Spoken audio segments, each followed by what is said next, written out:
তোমরা ভবিষ্যতে কি করবে। তো সেই ক্ষেত্রে আপনাদের আমাদের সংগঠনের সর্বস্তরে শৃঙ্খলা এবং চেইন অফ কমান্ডটা প্রতিষ্ঠা খুবই জরুরি।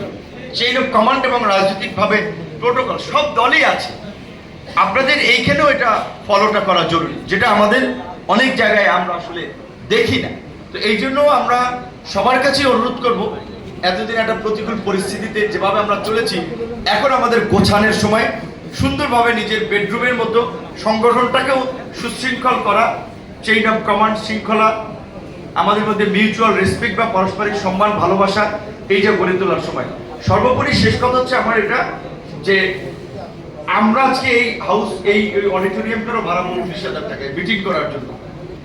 সো ফাইন্যান্স যে কোনো কাজের ক্ষেত্রে একটা বড় বিষয়। এখন আমাদের দলে তো 5 জন এমপি ছিল না, তারা দল ক্ষমতা থাকতে ব্যবসা বাণিজ্য করে টাকা পয়সা কামাইছে, এখন কোটি কোটি টাকা দিবে।